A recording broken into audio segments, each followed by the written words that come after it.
தூத்துக்குடி விமான நிலையத்திற்கு வருகை புரியும் பாரத பிரதமர் மாண்புமிகு நரேந்திர மோடி அவர்களை வருக வருக என்று வரவேற்கிறோம். தெற்கு மாவட்ட பாஜக தலைவர் R Chitrangadan. Holidays nale adu namma GT Holidays da. GT Holidays, South India's #1 travel brand. You know you are special when you're with GT Holidays. Vanniyar சமூகம் ஏன் இவ்வளவு கல்வியற்ற சமூகமாக இருக்கிறது, அதிகாரமற்ற சமூகமாக இருக்கிறது, ஏன் இவ்வளவு பின்தங்கி இருக்கிறார்கள் என்று அவர் சிந்திக்க தொடங்குறார். நம்ம அரசு மருத்துவர் ஆயிட்டோம், நம்ம லைஃப் வந்து செட்டில் ஆயிடுச்சு அப்படின்னு நினைக்காம இந்த சமூகத்தை குறித்து சிந்திக்கக்கூடிய மனிதராக அவர் இருக்கிறாரு. அவர் என்ன செய்யறாருன்னா, மற்ற சில இவரை போல சமூக அக்கறை இருக்கிறவங்களோடு உரையாடுறாரு. உரையாடித்தான் அவங்க வந்து வன்னியர் சங்கத்தை வந்து அவங்க கட்டமைக்கிறாங்க. முதல் கட்டமாக கருங்கல்பாளையம், ஈரோடு கருங்கல்பாளையத்தில் கவன ஈர்ப்புக்கான ஒரு மாநாட்டை நடத்துகிறாங்க. அப்புறம் மெரினா பீச்சில் வந்து உண்ணாவிரதம் இருக்கிறாங்க. இப்படி வரிசையாக கவன ஈர்ப்புக்கான விஷயங்களை தொடர்ச்சியாக வந்து அவங்க பண்ணிக்கிட்டே இருக்காங்க. அரசாங்கத்துக்கு தான் காது கேட்காதுல எப்போவுமே கோரிக்கை எழுப்புகிற போது. இது ரொம்ப உச்சபட்சமாக போகிற போது தான் அந்த மரத்தை வெட்டி சாலைகளெல்லாம் மறியல் பண்ணக்கூடிய போராட்டமாக மாறுகிறது. ராமதாஸ் வந்து அவர் வந்து ஒரு பெரிய வசீகரமான பேச்சாளர் அல்ல, எல்லாரையும் ஈர்க்கக்கூடிய வந்து தோற்றப்பொழிவுகளின் வழியாக இருக்கிற திரைப்பட நடிகர் அல்ல. அவர்கிட்ட இருந்த ஆயுதம் போராட்டம். உங்களை பற்றி நீங்கள் என்ன ஒரு வரியில் சொல்லுங்கள், உங்களை பற்றி ஒரு வார்த்தை வந்து நீங்கள் சொல்லணும்னா போராளின்னு சொல்லணும் என்று சொல்லக்கூடிய அளவுக்கு அவர் போராட்ட களங்களை சந்தித்தவர். அப்ப வந்து ஒடுக்கப்பட்ட சமூகங்களினுடைய எழுச்சி இருக்குல்ல, இப்ப ராமதாஸ் அவர்களுடைய இந்த எழுச்சி இருக்கு இல்லையா, இதுதான் திருமாவளவன் போன்றவர்களுடைய எழுச்சிக்கு, இன்னொரு பக்கம் தலித் சமூகத்தினுடைய எழுச்சிக்கு மிகப்பெரிய தூண்டுகோலாக சமகாலத்தில் உருவாகுது. தமிழ் தேசிய அரசியலுக்கு இன்றைக்கு பல பேர் அந்த அரசியலை பேசுகிறார்கள். அதில் முதலில் முன்னெடுத்தவர் ராமதாஸ். என்ன சார் பண்ணாரு? பல போராட்டங்களை அவர் முன்னெடுக்கிறார். ஏறத்தாழ வந்து அதுக்காகத்தான் வந்து ஜெயலலிதா அவரை வந்து கைது செய்கிறாங்க. எனக்கு தெரிந்து அவர் வந்து தமிழ் தேசிய அரசியல், ஈழ அரசியல்ல கூடுதல் கவனம் செலுத்தியவர்கள் எல்லாருமே தேர்தல் அரசியல்ல பெரிய பின்னடைவு செஞ்சாங்க. அந்த இடத்துக்கு ராமதாஸ் அவர்கள் வந்து திருமாவளவன் பல களங்களில், போராட்ட களங்களில், அதாவது திருமாவுடைய ஆரம்ப காலகட்டங்கள்ல ராமதாஸ் ஐயா பல்வேறு உதவிகளை பண்ணியிருக்காரு. குறிப்பாக வட மாவட்டங்களுக்கு முழுக்க கூட்டு போயிருக்காரு. ஆமா, ஜனநாயக பயணத்துல ஒன்றிணைந்து செயல். அதனால அவர்கள் இரண்டு பேருக்குமான எதிர்ப்பு அரசியலும் நமக்கு வந்து எவ்வளவு பேர் எப்பொழுதுமே இரண்டு அணிகள் வந்து நீடிக்க வாய்ப்பில்லை. அது மாதிரி சட்டப்பூர்வமாக ராமதாஸ் தான் பாமக என்கிற தேர்தல் ஆணையத்தினுடைய நிலைப்பாடு வரும் பட்சத்தில் அன்புமணி சரணடைவதை தவிர வேறு வழி இல்லை. ஆதனையர்களுக்கு அன்பு வணக்கம். இன்று நம்மோடு அரசியல் விமர்சகர் திருமிகு ராஜகம்பீரன் அவர்கள் உள்ளார். வணக்கம் ராஜகம்பீரன் சார். சார், இயக்குனர் சேரன் பாமகவுடைய நிறுவன தலைவர் மருத்துவர் ஐயாவுடைய வாழ்க்கையை வந்து படமாக எடுக்க போறேன்னு சொல்றாரு.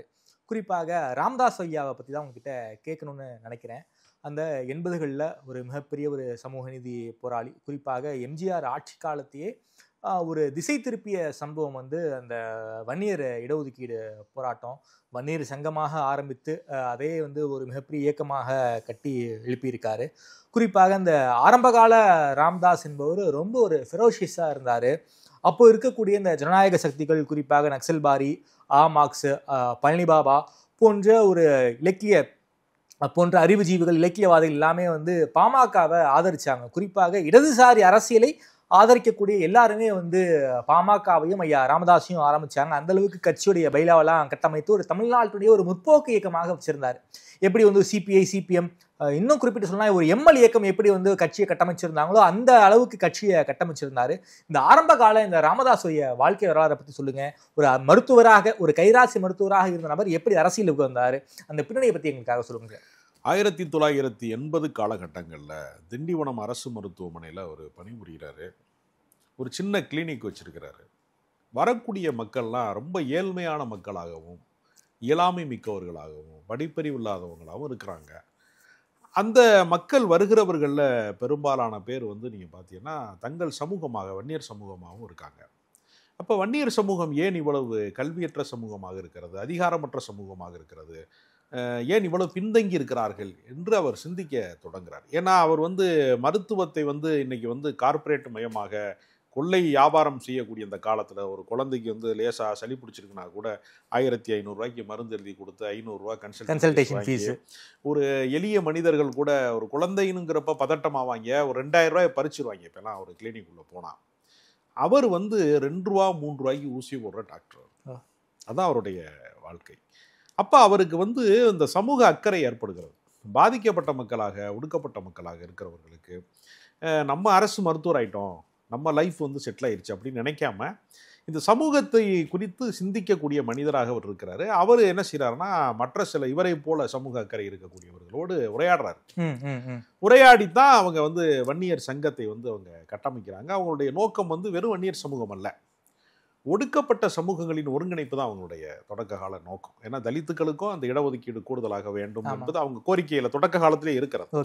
இப்போயும் அந்த கோரிக்கை வைக்கிறாங்க. ஆமா, தலித்தை வந்து ஒரு முதலமைச்சர் ஆக்குவேன் என்று அவர் சொன்னதற்கு பின்னால ஒரு தலித் தான் வந்து அந்த கட்சியின் பொதுச் செயலாளராக இருக்க வேண்டும் என்று சொன்னது, ஒரு இஸ்லாமியர் தான் அந்த கட்சியின் பொருளாளராக இருக்க வேண்டும், அது இன்றைக்கு வரைக்கும் ஃபாலோ பண்றாங்க என்பது மாதிரியான கருத்தோட்டத்தோட அவங்க தொடங்குறாங்க. இங்க குறிப்பிட்டது மாதிரி இடதுசாரிகளுடைய சிந்தனையை ஒத்திருக்கக்கூடிய ஒரு வாய்ப்பாக அது இருக்கிறது. முதல் கட்டமாக கருங்கல்பாளையம், ஈரோடு கருங்கல்பாளையத்தில் கவன ஈர்ப்புக்கான ஒரு மாநாட்டை நடத்துகிறாங்க. அப்புறம் மெரினா பீச்சில் வந்து உண்ணாவிரதம் இருக்கிறாங்க. இப்படி வரிசையாக கவன ஈர்ப்புக்கான விஷயங்களை தொடர்ச்சியாக வந்து அவங்க பண்ணிக்கிட்டே இருக்கிறாங்க. அரசாங்கத்துக்கு தான் காது கேட்காதுல எப்போவுமே கோரிக்கை எழுப்புகிற போது. இது ரொம்ப உச்சபட்சமாக போகிற போது தான் அந்த மரத்தை வெட்டி சாலைகளெல்லாம் மறியல் பண்ணக்கூடிய போராட்டமாக அது மாறுகிறது. அதை வந்து ஒடுக்குவதற்காக தான் ஒரு 21 பேர் துப்பாக்கி சூட்டில் வந்து பலியாகிறாங்க. 18,000 பேரை கைது செஞ்சுருக்காங்க. கொஞ்சம் பேர் கிடையாது. வன்னியர் இடஒதுக்கீட்டுக்காக ஆமா, பெரும் கூட்டத்தில் வந்து அவரை வந்து கைது செய்யறாங்க. அப்படிப்பட்ட பெரும் போராட்டம் நடக்கிறது. அந்த போராட்டத்துல தான் அவர் வந்து ராமதாஸ் வந்து அவர் வந்து ஒரு பெரிய வசீகரமான பேச்சாளர் அல்ல, எல்லாரையும் ஈர்க்கக்கூடிய வந்து தோற்றப்பொழிவுகளின் வழியாக இருக்கிற திரைப்பட நடிகர் அல்ல. அவர்கிட்ட இருந்த ஆயுதம் போராட்டம் தான். உங்களை பற்றி நீங்கள் என்ன ஒரு வரியில் சொல்லுங்கள், உங்களை பற்றி ஒரு வார்த்தை வந்து நீங்க சொல்லணும்னா போராளின்னு சொல்லணும் என்று சொல்லக்கூடிய அளவுக்கு அவர் போராட்ட களங்களை சந்தித்தவர். அப்ப அவங்க தொடக்க காலத்துல வந்து இந்த வன்னியர் சங்கத்தை வந்து பாட்டாளி மக்கள் கட்சியாக வந்து 1989 காலகட்டங்களில் அவங்க வந்து தொடங்குறாங்க. அவர்கள் போட்டியிட்ட எல்லா தேர்தலுமே தோல்வியிலேயே முடிகிறது. வாக்கு சதவீதம் மட்டும் அவங்களுக்கு வந்து ஒரு 5%, 5.4 இந்த மாதிரியான சதவீதத்துக்கிட்ட வருகிறது. 15 லட்சம் வாக்காளர்கள் இவர்களுக்கு வந்து வாக்கு போட்டிருக்காங்க. அப்போ அந்த காலகட்டத்தில் அவங்க வந்து அரசியல் பேரம் பேசுவதற்கான ஒரு இடம் வந்து அவர்களை நோக்கி நகர்த்தப்படுகிறது. ஜெயலலிதா அவர்கள் வந்து வாஜ்பாயியுடைய அந்த குறைந்த காலம் இருக்கு இல்லையா, அந்த ஆட்சியை கவிழ்த்தினாங்க. அந்த காலகட்டத்தில் இவங்க முதல் முறையாக நாடாளுமன்ற உறுப்பினராக தேர்வு செய்யப்பட்டு அப்பதான் இந்த தலித் எழில்மலை திருச்சியிலிருந்து தேர்வு செய்யப்படுகிறாரு. அப்புறம் அது நீண்ட காலம் நீடிக்கல. அதற்கு பின்பு வந்து அவங்க வந்து காங்கிரஸ் கூட்டணியில வந்து போட்டியிட்டு பெரிய அளவிலே வந்து வெற்றி பெறாங்க. ஏகே மூர்த்தி ரயில்வே அமைச்சராக இருந்தார் நினைக்கிறேன், இணை அமைச்சராக இருந்தார் நினைக்கிறேன். அதுமா அப்ப தொடர்ச்சியாக அவங்களுடைய நாடாளுமன்ற உறுப்பினர்கள்லாம் உருவாகி எல்லாரும் அவங்க அதிகார மையமாக மாற்றாங்க அவருடைய போராட்டத்தை. அதாவது சில பேர் என்ன செய்வாங்கன்னா, கட்சியினுடைய கோட்பாடுகள், கொள்கைகள், போராட்டங்களை வடிவமைப்பாங்க. அதிகார மையமாக மாற்ற முடியுமான்னா மாற்ற முடியாது. சில பேர் போராட்ட காலத்திலேயே வாழ்க்கை போயிடும். சில பேருக்கு அதிகார மையமாக மாற்றுவது, அவர் காலத்திலேயே அது நிகழ்வது அப்படிங்கிறது ஒரு சிலருக்கு தான் நீங்க சாத்தியம். அண்ணா வந்து கட்சி தொடங்கி முதலமைச்சர் வரைக்கும் அவருக்கு ஒரு பயணம். முதலமைச்சருங்கிற அந்த பதவியை பார்த்து விட்டு அந்த அதிகார மையத்திலே திராவிட இயக்கத்தை அமர்த்தி விட்டு தான் அவர் காலமானார். இப்போ இது வந்து ஒரு பெரியாரினுடைய தொண்டனாக வந்து பகுத்தறிவு, சமூக நீதி இதெல்லாம் பேசிட்டு அந்த கருத்திலேயே வாழ்ந்துட்டு போனவங்க இருக்கிறாங்கல்ல, அதிகார மையமாக மாற முடியாதவங்க பல பேர் இருக்காங்க. இவர் தான் எடுத்துக்கொண்ட சமூக நீதி போராட்டத்தின் தொடர்ச்சியாக ஒரு அதிகார மையமாக மாற்றாரு. அவர் காப்பாற்றிய மிக முக்கியமான சத்தியங்கள் அல்லது உறுதிமொழிகளில் அவர் வந்து, நான் நாடாளுமன்றத்துக்கோ சட்டமன்றத்துக்கோ செல்ல மாட்டேன், என் செருப்பு கூட போகாதுன்னு சொன்னார் இல்லையா. அவர் போனாதானே அவர் செருப்பு போகும், அதனால போக மாட்டேன்னு சொன்னார் இல்லையா. அது இன்றைக்கு வரைக்குமே ஃபாலோ பண்ணிக்கிட்டு இருக்காரு. ஒரு கிங் மேக்கரா தான் இருக்காரே தவிர. ராமசாமி படையாச்சியாருடைய அந்த முழு உருவ படத்தை வந்து சட்டமன்றத்தில் திறக்கிறாங்க. அப்போ ராமதாஸ் அவர்களுக்கு அழைப்பு கொடுக்குறாங்க. நான் வரமாட்டேன்னு சொல்லிட்டு தன்னுடைய பையனை தான் அந்த அன்புமணி ராமதாஸ் அவர்கள் தான் வந்து அந்த நிகழ்ச்சிக்கு அமுச்சு வச்சாருன்னு எனக்கு நினைவு. அப்போ அவ்வளவு வைராக்கியமாக அவர் இப்போ சமீபத்திய பேட்டிகளில் கூட சொன்னார், நான் வந்து 95,000 கிராமங்களுக்கு மேலே பயணம் நடந்தே போயிருக்கேன், பஸ்ஸில் போவேன், தொங்கிக்கிட்டு போவேன், சீட்டு இருக்காது என்றெல்லாம் வந்து திண்ணை கூட்டங்கள், திண்ணை பிரச்சாரங்கள் செய்வேன். இப்போ திமுக அதிமுக என்கிற மிகப்பெரிய அரசியல் கட்சி, கட்டமைப்பு இருக்கக்கூடிய, அதிகார மையமாக இருக்கக்கூடிய ஒரு மாபெரும் அரசியல் கட்சிக்கு நடுவிலே மூன்றாவதாக ஒரு கட்சி முளைப்பது அரிது. ஆமா, அப்படி முளைத்தாலும் அது பிழைப்பது அரிது. அது வளர்த்தெடுப்பது சாதாரண விஷயம் அல்ல. அப்ப ஒடுக்கப்பட்ட சமூகங்களினுடைய எழுச்சி இருக்குல்ல, இப்ப ராமதாஸ் அவர்களுடைய இந்த எழுச்சி இருக்கு இல்லையா, இதுதான் திருமாவளவன் போன்றவர்களுடைய எழுச்சிக்கு, இன்னொரு பக்கம் தலித் சமூகத்தினுடைய எழுச்சிக்கு மிகப்பெரிய தூண்டுகோலாக சமகாலத்துல உருவாகுது. இவர் 80களில் தொடங்குறாருன்னா அவர் 90களுக்கு பின்னால அவருடைய அரசியல் கட்சி ஒரு 10 ஆண்டுகள்.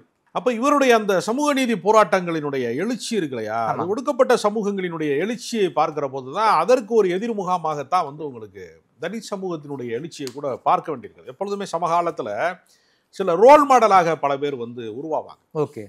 அதனால இடதுசாரிகளால நீங்க குறிப்பிட்டது மாதிரி பழனி பாபா, பேராசிரியர் மார்க்ஸ்ல இருந்து பல முற்போக்கு சிந்தனையாளர்களுடைய, அது எம்எல் மூமெண்ட்ல இருந்து போனவங்க எல்லாருமே அந்த முற்போக்கு சிந்தனையாளர்களால வடிவமைக்கப்பட்ட ஒரு கட்சியாக அது இருக்கிறது.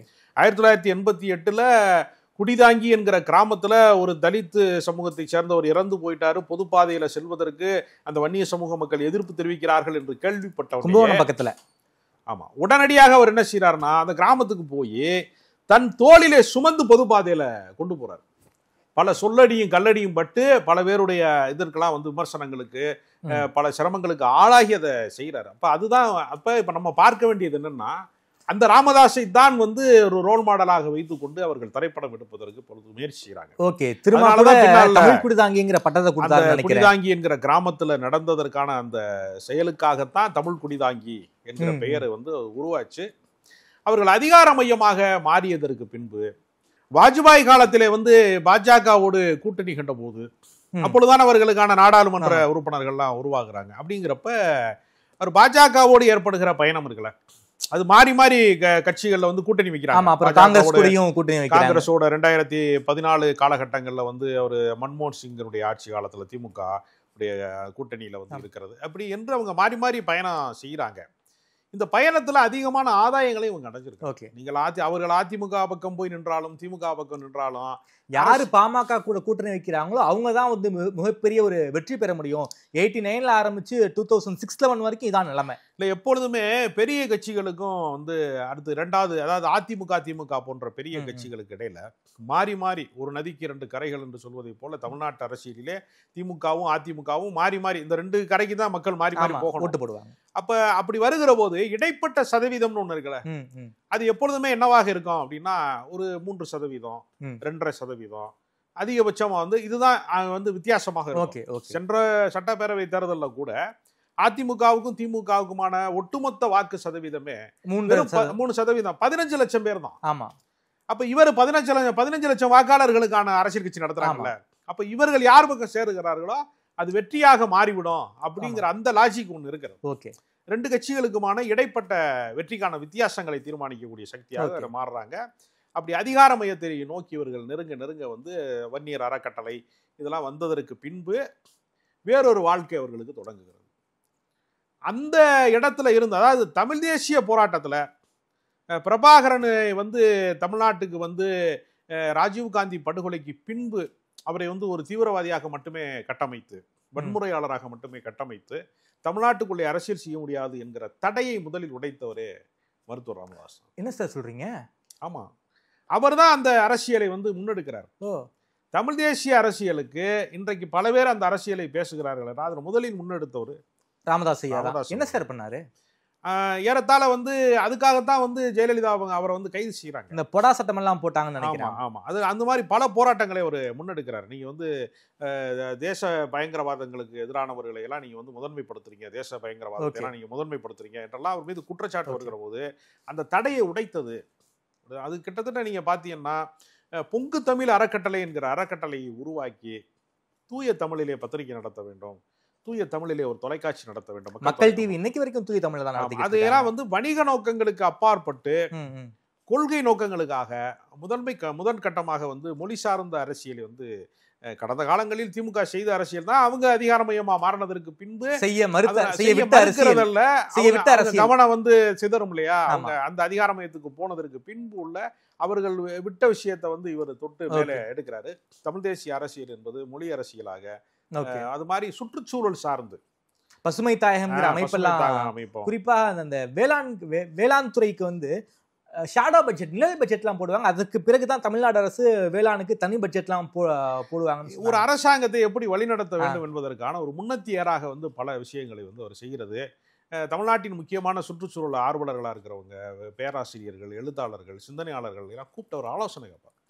குறிப்பா அவர் கொடுக்குற அறிக்கைக்கெல்லாம் வந்து கவர்மெண்ட் ரொம்ப வேகமா ரியாக்ட் பண்ணுவாங்க. அந்த அளவுக்கு ஒரு வெல் ரிசர்ச்டு ஆர்டிகல்ஸ் அறிக்கையா இருக்கும்னு பல்வேறு பத்திரிகையாளர்கள். என்ன காரணம்னா எப்பொழுதுமே ஒரு அறிஞர் குழுவோடு விவாதிக்கிற பண்பு அவருக்கு இருந்து கொண்டே இருந்தது.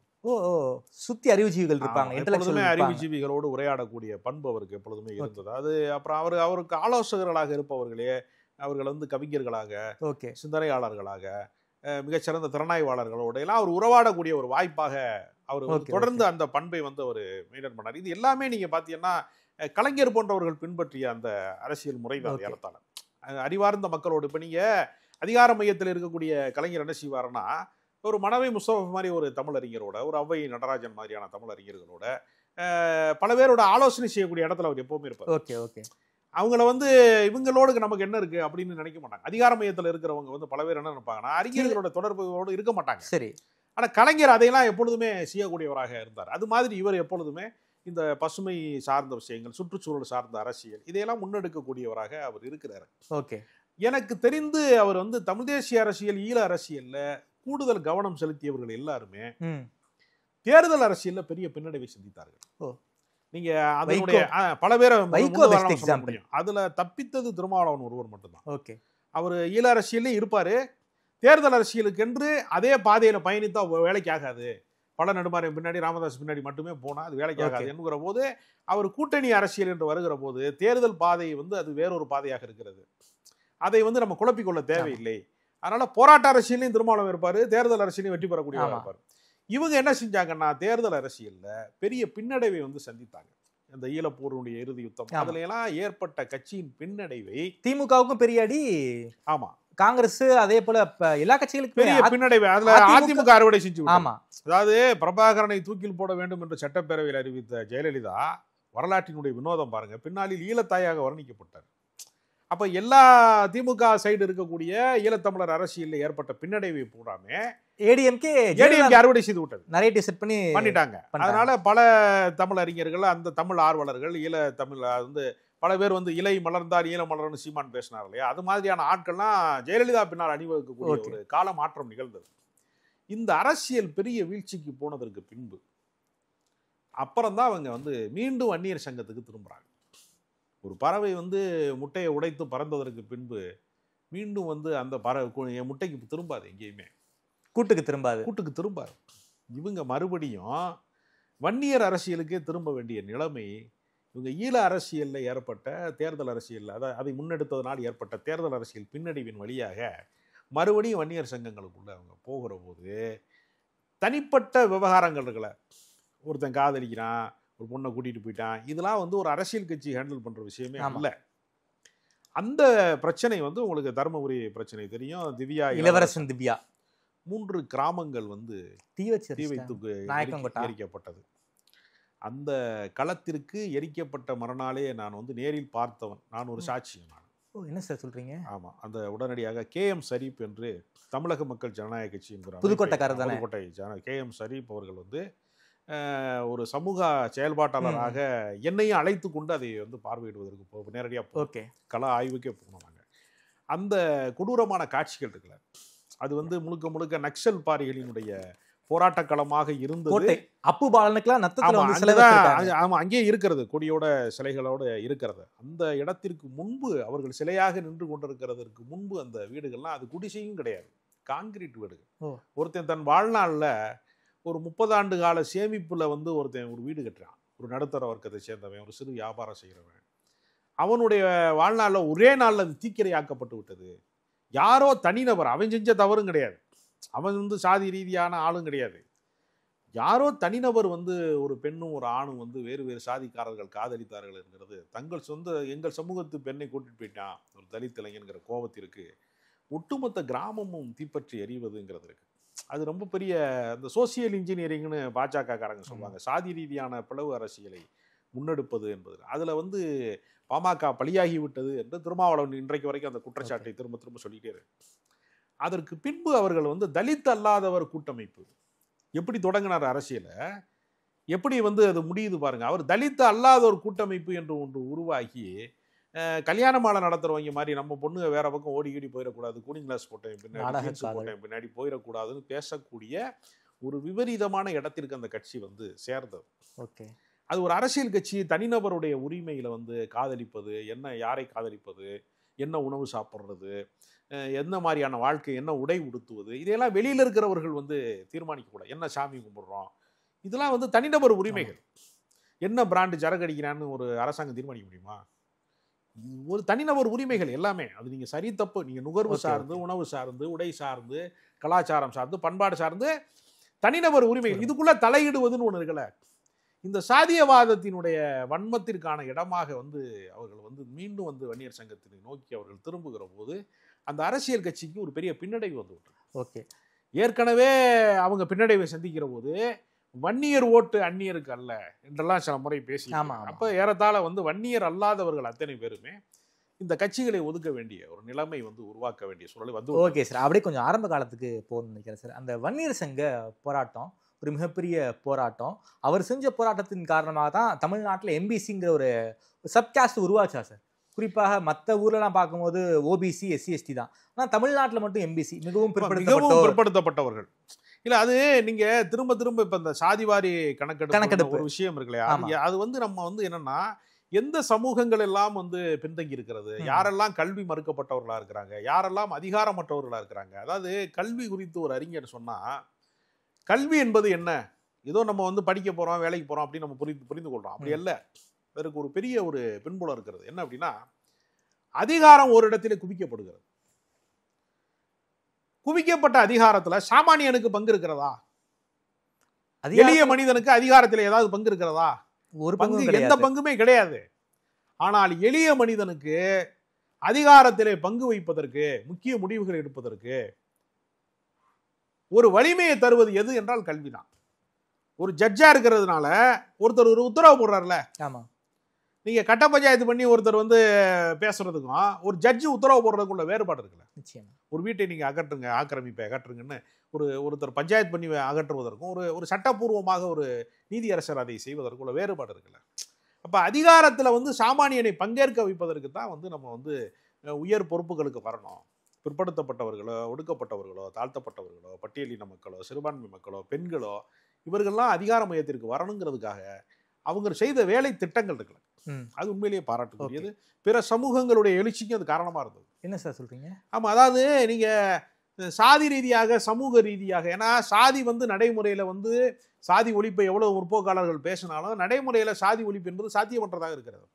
ஏன்னா சாதி என்பது ஒரு மதத்தோடு தொடர்புடையதாகவும், மதம் கடவுளோடு தொடர்புடையதாகவும், அந்த கடவுள் என்பது சாதாரண மனிதர்களுடைய, எளிய மனிதர்களின் நம்பிக்கையோடு தொடர்புடையதாகவும் இருக்கிறதுனால இந்த நெட்வொர்க் வந்து கலைக்க முடியல.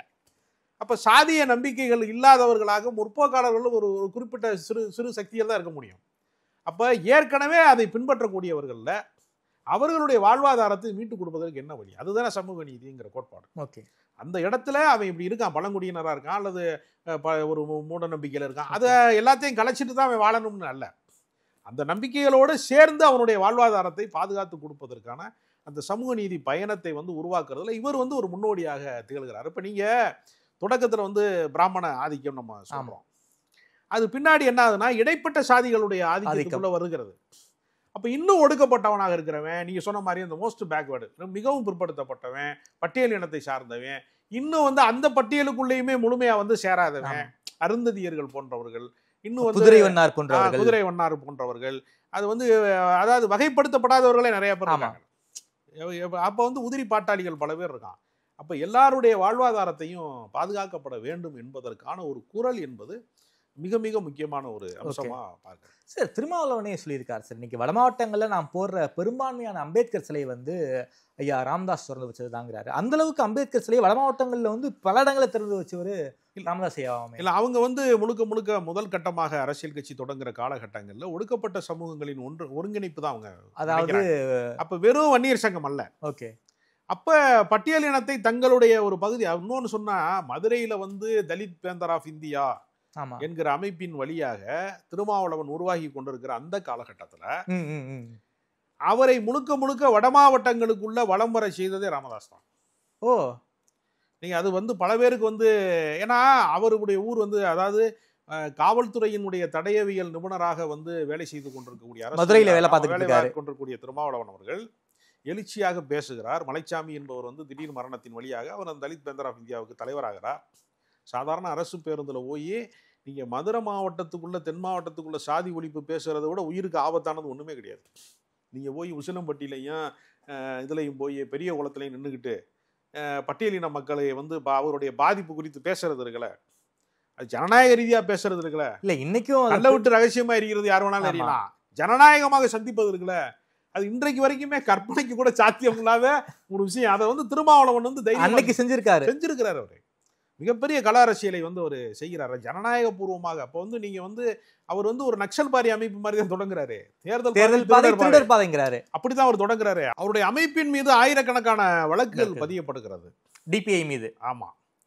அப்ப ஏறத்தாழ வந்து திருமாவளவன் வந்து என்கவுண்டர் லிஸ்ட் வரைக்கும் போயிட்டாரு.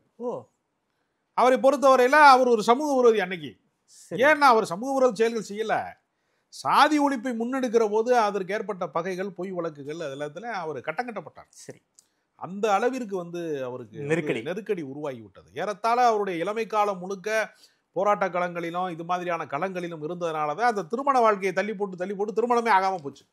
அதற்கு அடிப்படை காரணமே அதுதான். அப்ப அப்படிப்பட்ட ஒரு சூழ்நிலையில, ஏன்னா எந்த நேரம் என்ன நடக்கும் தெரியாத ஒரு களத்துல வேலை செய்யறாரு. அப்படி பின்னால வந்து கருப்பையா மூப்பனார் அவர்கள் வந்து இந்த எழுச்சியை ஜனநாயகமாக மாற்று, இப்படியே போனேன்னா அது ஒன்றும் இல்லாமல் போயிடும் என்று அவர் சில ஆலோசனைகளை சொல்லுகிறது. அவருடைய ஆலோசனை அவர் ஏற்றுக்கொண்டு தான் அவர் தேர்தல் ஜனநாயகத்துக்கு திரும்புகிறார். ஓகே, அது வரைக்கும் அவர் தேர்தல் ஜனநாயகத்துக்கு திரும்பலை. எப்படி அவர் தேர்தல் ஜனநாயகத்துக்கு கொண்டு வந்தாரோ அது மாதிரி எழுச்சிகரமான ஒரு இதை வந்து இங்கு இளைய பெருமாள் என்கிற இப்போ நூற்றாண்டு கொண்டாடினாங்க காங்கிரஸ் முன்னோடி தலைவர். அவர் வந்து பட்டியலின சமூகத்தின் ஒரு பெரும் தலைவர், காங்கிரஸ் தலைவர். அவருடைய எழுச்சி இருக்கு இல்லையா, அதுதான் ரொம்ப பெரிய அளவுல இருந்துச்சுங்க. இங்க முழுக்க இந்த வட மாவட்டங்கள் முழுக்க இளைய பெருமாள் தான் பெரிய தலைவர். இளைய பெருமாளுக்கு பின்னாடி ஒரு தலைவராக திருமாவளவன் இன்றைக்கு எல்லாராலையும் அறியப்பட்ட, அடையாளப்படுத்தப்பட்ட பெருந்தலைவராக இன்னைக்கு அவர் இருக்கிறார். அந்த இடத்துக்கு ராமதாஸ் அவர்கள் வந்து திருமாவளவனை வந்து பல களங்களில், போராட்ட களங்களில், அதாவது திருமாவுடைய ஆரம்ப காலகட்டங்கள்ல ராமதாஸ் ஐயா பல்வேறு உதவிகளை பண்ணியிருக்காரு. குறிப்பாக வட மாவட்டங்களுக்கு முழுக்க கூட்டு போயிருக்காரு. ஆமா, ஜனநாயக பயணத்துல ஒன்றிணைந்து செயல்பட்டு. அதனால அவர்கள் இரண்டு பேருக்குமான எதிர்ப்பு அரசியலும் நமக்கு வந்து எப்படி எவ்வளவு பேர் ஆரம்ப காலங்களில் ஒற்றுமையா இருந்திருக்காங்க, பிற்காலத்துல எதிர்ப்பு அரசியல் பண்ண வேண்டிய கட்டாயத்துக்கும் தள்ளப்பட்டிருக்காங்க. அது எப்பொழுதுமே என்ன ஆகுதுன்னா, எப்பொழுதுமே ஆதிக்க சமூகம், இடைநிலை ஆதிக்க சமூகத்தில் இருப்பவர்கள் வந்து யார், அதாவது தன்னுடைய தலைக்கு மேல யார் வளர்ந்தாலும் அவன் வந்து அதை வந்து பொருட்படுத்த மாட்டான்.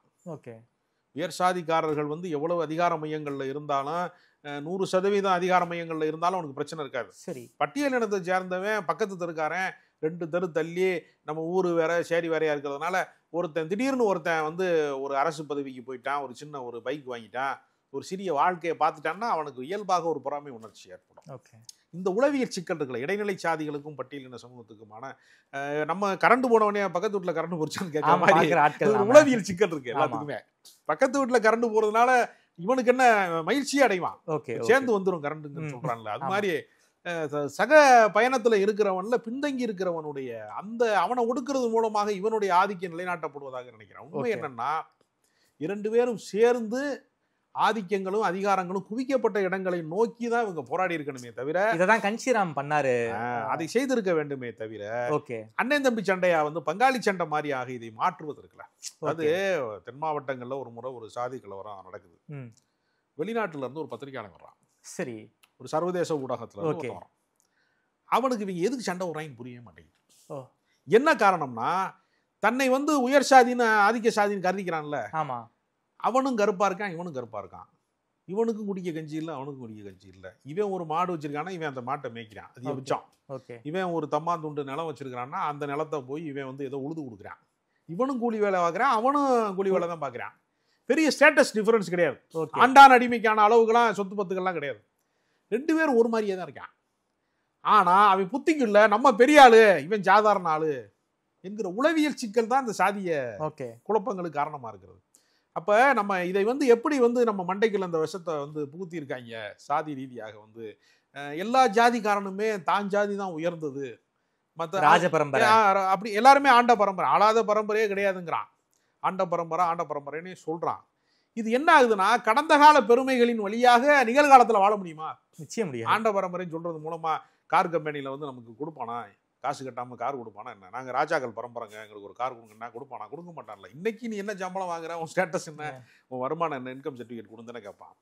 இது நடைமுறை வாழ்க்கைக்கு எந்த வேலையும் பயன்படாது. பழம்பெருமைகள் பேசுவதுல, கடந்த காலத்தை பேசுவதுல ஒரு உளவியல் ரீதியாக ஒரு ஒரு ஒரு ஈகோவை கிரியேட் பண்ணி விடுறானே தவிர நடைமுறையில அவனும் வாழாத ஒரு வாழ்க்கையை தான். ஒருத்தன் வெட்டிட்டான்னு வச்சுக்கோங்க, அவன் உயர் சாதின்னு தன்னை கருதிக்கிறான், அவனும் ஜெயிலுக்கு தான் போறான், வெட்டுனவனா செத்து போயிடுறான். இவன் சிறைச்சாலைக்கு போய் இவன் குடும்பத்தை பிரிஞ்சு குழந்தைகளை பிரிஞ்சு எல்லார் வாழ்க்கையுமே சீரடியுது. அப்ப ஆதிக்க சாதிக்காரனுக்கும் சாதி மனநிலை இருப்பதனால அவனுடைய வாழ்வாதாரமும் சேர்ந்து தான் பாதிக்கப்படுகிறது. அப்ப இந்த உளவியலையே வந்து நம்ம வந்து திரும்ப திரும்ப உற்பத்தி செய்யக்கூடாது, மனிதர்களாக வந்து நம்ம வந்து ஒருவரை ஒருவர் கருதி பழகணும் அப்படிங்கிற அதை நோக்கிய பயணமாக இது மாறாம மறுபடியும் புறப்பட்ட இடத்துக்கே வந்து சேர்ந்துருச்சு. அப்படிங்கிறது ஒரு பெரிய வரலாற்று பிழையா. கலைஞரை வந்து அடையாளமே அவருக்கு வந்து அந்த மஞ்சள் துண்டு தான். அந்த மஞ்சள் துண்டு போடுவதற்கு காரணமாக இருந்ததே வந்து ராமதாஸ் சொல்றாங்க. அது உண்மையா? பலமுறை கலைஞரே சொல்லிட்டாரு. ஓகே. அதனால சமூக நீதியினுடைய காவலர் அவர் வந்து எனக்கு அணிந்த துண்டை வந்து நான் வந்து நட்பின் அடையாளமா பல முறை கலைஞர் மிக கடுமையா பின்னால் விமர்சனம்லாம் செய்திருக்கிறாரு. ஓகே. அவருடைய அந்த 2006-11 காலகட்டங்களிலே வந்து மிக குறைந்த எம்எல்ஏக்களோட மைனாரிட்டி கவர்மெண்டாக திமுகவுக்கு ஐயா ஆதரவு கொடுத்தது காரணமாக கடுமையான விமர்சனங்கள் அறிக்கை. ஆமா, தினசரி பாத்தீங்கன்னா கூர்மையான அம்பு மாதிரி, விஷம் தோய்ந்த அம்பு மாதிரி இருக்கும் விமர்சனங்கள்லாம். நான் வந்து குத்தி கிழிக்கிற விமர்சனமா இருக்கும். நிச்சயம். அதுவும் திமுக ஆட்சிக்கு மார்க்கெல்லாம் போடுவார் ஐயா. ஆமா, அமைச்சருடைய செயல்பாடுக்கெல்லாம் மார்க்கெல்லாம் போட்டு கலைஞரை வந்து ஒரு கொதிலையில திமுக அரசை வந்து அந்த அளவுக்கு ஆட்டி படைச்சது வேற யாருமே கிடையாது கூட அந்த காலகட்டம். ஆமா ஆமா ஆமா ஆமா. அதனால எதிர்கட்சி மாதிரி திமுகவுக்கு செயல்பட்டாரு. உடன் பயணித்துக் கொண்டே அது வந்து கலைஞரால தாக்கு பிடிக்கிறதுக்கு வந்து ரொம்ப சிரமப்பட்ட காலங்கள்ல ஒன்றாக அது வர்ணிக்கப்படுகிறது. ஓகே சார், அன்னைக்கு அவ்வளவு பெரிய ஒரு முற்போக்கு முகங்கள், முற்போக்கு சக்திகள்லாம் ஆதரிச்ச பாமக இன்னைக்கு இவ்வளவு மோசமான பின்னடைவை சந்திச்சிருக்காங்கன்னா எந்த சம்பவம் சார் காரணம்? அது எப்பொழுதுமே அதிகாரத்துக்கு முன் அதிகாரத்துக்கு பின், வரலாற்றை கிமு கிபின் பிரிக்கிறது மாதிரி கிறிஸ்துக்கு முன் கிறிஸ்துக்கு பின் எல்லா அமைப்புமே நீங்க அதிகார பண்ணீங்க. திமுகவுல தொடக்க காலத்துல திமுக காரனா இருக்கிறவங்க திராவிட கழகத்துல இருந்து வந்து அண்ணா பின்னாடி வந்து பூராமே தியாகி தான். அவன் யாரும் சொத்தை பார்த்துருக்க மாட்டான், கை காசு செலவு பண்ணி தான் கட்சிக்கு செலவு பண்ணிருப்பானே தவிர கட்சியை வச்சு அவன் எவனுமே சம்பாதிக்க மாட்டான். ஆமா. ஆனால் அதிகார மையமாக மாற மாற என்ன ஆகும்னா அந்த கொள்கை அப்படியே இருக்கும். மனிதர்கள் வந்து என்ன செல்வாக்கு மிக்க மனிதர்களாக மாறுகிற போது அது எந்த கட்சியா இருக்கட்டும், சுதந்திரத்துக்கு போராடின கட்சி, விடுதலைக்கு போராடின கட்சின்னு காங்கிரஸ் கட்சி, அன்னைக்கு அது தியாகியா இருப்பான்.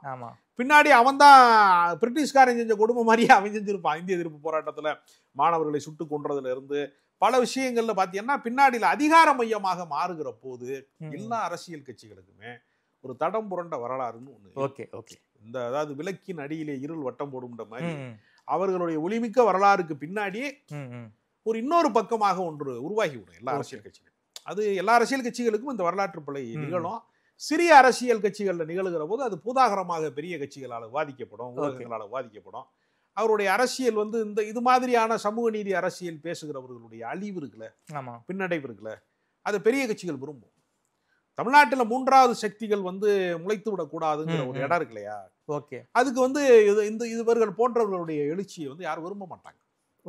திமுக அதிமுக போன்ற கட்சிகள், எந்த பெரிய கட்சிகள் அதிகார மையம் இன்னொரு அதிகார மையத்தை எப்படி உருவாக்க விடுவாங்க சார்? அவங்க இன்னொரு அந்த சின்ன கட்சிகளால தானே சார் இந்த ரெண்டு கட்சிகளையும் ஆட்சிக்கு வர முடியுது. அந்த அளவுக்கு டிட்டர்மின் ஃபேக்டரா இருக்காங்களா? இல்ல, அது அப்படி இருக்கக்கூடாதுங்கிறத அவங்களுடைய விருப்பம்.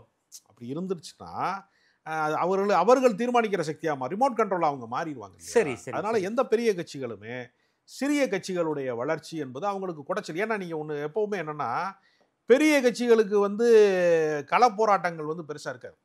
ஆமா ஆமா ஆமா. நீங்க வந்து மீத்தேன் எதிர்ப்பு போராட்டம், அணு உலைக்கு எதிரான போராட்டம், இப்படி ஒவ்வொரு ஊர்லயும் நடக்குதுல்ல, டங்ஸ்டனுக்கு எதிரான போராட்டம். நீங்க இந்த கட்சி இது போராட்ட களங்களை கட்டமைக்கிறது பூரா நீங்க பாத்தீங்கன்னா சிறிய அமைப்புகள் தான் கட்டமைப்பாங்க. கம்யூனிஸ்ட் கட்சி கட்டமைப்பாங்க. கம்யூனிஸ்ட் கட்சி தான் பெரிய அளவில் கட்டமைப்பாங்க. எல்லா போராட்டங்கள், தொழிலாளர் போராட்டம், சாம்சங் போராட்டம் எல்லாத்தையும் கட்டமைப்பாங்க. ஆனா இதனுடைய மொத்த அறுவடை இருக்குல்ல, ஒரு கார்பரேட் நிறுவனம் வந்து ஒரு மாநிலத்துக்கு வருகிறது அல்லது ஒரு நாட்டுக்கு வருகிறதுனா அது கையெழுத்து போடுறதுல இருந்து மொத்த பலாபலனை அனுபவிக்கிறது பெரிய அரசியல் கட்சிகள், அதிகாரமைகள் தான் அனுபவிப்பாங்க. யார் ஆட்சியில் இருக்காங்களோ அவங்க தான் அனுபவிப்பாங்க. அதுக்கு இடைஞ்சலா நீங்க சாம்சங்கோட ஒப்பந்தம் போடுறதுக்கு நீங்க போராட்டம் பண்ணீங்கன்னா சாம்சங் போயிருந்த விட்டுக்கிறான்ல, போயிடக்கூடாதுங்கிறதான் அதுக்கு அர்த்தம். ஆமா. அப்ப எப்பொழுதுமே சிறிய கட்சிகள் என்பது அவங்க தான், அவர்களால தான் ஜனநாயகம் உயிர்ப்போடு இருக்கிறது. ஓகே. ஆனா பெரிய கட்சிகளுக்கு அது தீராத தலைவலியாகவும் இருக்கு. அதனால எப்பொழுதுமே சிறிய கட்சிகளினுடைய பின்னடைவை பெரிய கட்சிகள் விரும்புகின்றன என்பதான் கலையதார்த்தம். ஓகே சார், இன்னைக்கு கட்சிக்குள்ள ஒரு மிகப்பெரிய அதிகாரங்களை எல்லாம் பார்த்த கட்சி பாமக, இன்னைக்கு கட்சிக்குள்ள ஒரு மிகப்பெரிய ஒரு பிளவு, அது வந்து தந்தைக்கும் மகனுக்குமான ஒரு போராட்டமாக ஒரு போய்கிட்டு இருக்கு. அது வந்து சமீபத்தில் என்ன அப்டேட்னா, அன்புமணி ராமதாஸ் அவர்கள் ஒரு நடைப்பயணம் போகிறாரு. நடைப்பயணம் போகக்கூடாது அப்படின்னு வந்து டிஜிபி கிட்ட வந்து லெட்டர்லாம் கொடுத்துருக்காரு ஐயா. இன்னைக்கு இப்படிப்பட்ட பல சிக்கல்களை சந்திச்சுக்கிட்டு இருக்கு. மீண்டு வர வாய்ப்பு இருக்கா பாமக? இது தந்தை மகன் உறவு என்கிற எல்லையை தாண்டி சட்ட பிரச்சனை வரைக்கும் போய்விட்டது. ஆமா. டிஜிபி அலுவலகத்துக்கு போய் புகார் கொடுத்ததற்கு பின்பு இது உறவுக்குள் இருப்பதாக அந்த எல்லைக்குள்ள இது இல்லை. சரி, அதை கடந்து விட்டது. தேர்தல் ஆணையம் வந்து எது வந்து உண்மையான பாமக, யார் அணியில் இருக்கக்கூடிய பாமக உண்மையானது என்று தெரிவிப்பதன் வழியாக இதுக்கு ஒரு முடிவு வந்துடும். இப்போ ஜானகி அணி, ஜெயலலிதா அணி இருந்துச்சு எம்ஜிஆர் மறைவுக்கு. ஆமா. ஒரு அணி காலி ஆயிடுச்சுல நடைமுறையில். எப்பொழுதுமே 2 அணிகள் வந்து நீடிக்க வாய்ப்பில்லை. அதாவது இபிஎஸ் ஓபிஎஸ் அணியில வந்து ஓபிஎஸ் அணி எப்படி காலி ஆச்சோ, சட்டபூர்வமாக எடப்பாடி தான் அப்படின்னு சொல்லிட்டாங்க. இப்ப அவர் வந்து நான் வந்து நிபந்தனை இல்லாம சரணடைகிறேன்னு சொல்றல, இடம் வருதுல, சட்டத்தின் வழியா சாத்தியப்படுதுல, அது மாதிரி சட்டப்பூர்வமாக ராமதாஸ் தான் பாமக என்கிற தேர்தல் ஆணையத்தினுடைய நிலைப்பாடு வரும் பட்சத்துல அன்புமணி சரணடைவதை தவிர வேறு வழி இல்லை. ஓகே, அன்புமணி விரைவில் சரணடைவார் நான் நம்புறேன். ஓகே சார், ரொம்ப நன்றி சார். குறிப்பாக இந்த பாமகவுடைய ஆரம்பகால வரலாறு தொடங்கி இப்போ சமகால பிரச்சனையை பற்றி ரொம்ப விரிவாக பேசியிருக்கீங்க. நேரில் குறித்து பேசியமைக்கு நன்றி ராஜகம்பீரன் சார்.